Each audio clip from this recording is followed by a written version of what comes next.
பிரசவத்திற்கு முதல் நாள் காதல் மனைவியை கழுத்தை நெரித்து கொலை செய்த கொடூர கணவனை கைது செய்து காவல்துறையினர் சிறையில் அடைத்தனர்.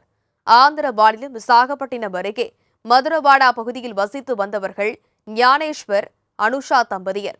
இருவரும் உயிருக்கு உயிராக காதலித்து பெற்றோர் எதிர்ப்பை மீறி கடந்த 2022ஆம் ஆண்டு டிசம்பரில் திருமணம் செய்து கொண்டனர். ஞானேஸ்வர் துரித உணவு ஹோட்டல்களை நடத்தி வந்த நிலையில் அனுஷா 9 மாத கர்ப்பிணியாக இருந்தார்.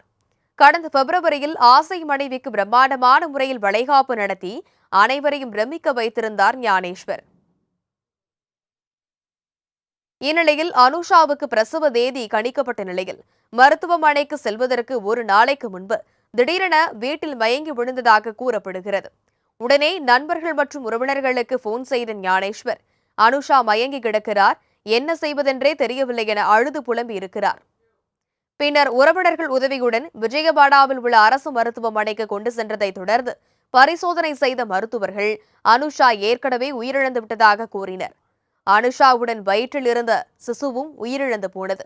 இன்னும் ஒரே நாளில் பிரசவமாக இருந்த நிலையில் அனுஷாவின் மரணம் குறித்து கதறிய அவரது உறவினர்கள் ஞானேஸ்வர் மீது சந்தேகமடைந்து புகார் அளித்தனர்.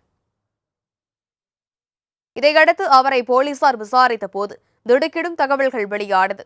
ஊரார் உறவினர்கள் முன்னிலையில் மனைவிக்கு வளைகாப்பு நிகழ்ச்சியை சிறப்பாக நடத்தினாலும் அனுஷாவின் நடத்தையில் ஞானேஸ்வருக்கு சந்தேகம் ஏற்பட்டுள்ளது.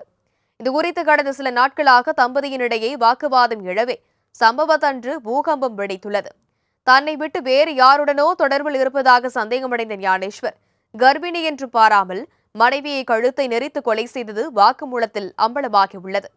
இதையடுத்து அந்த கொடூர கணவனை போலீசார் கைது செய்து சிறையில் அடைத்தனர்.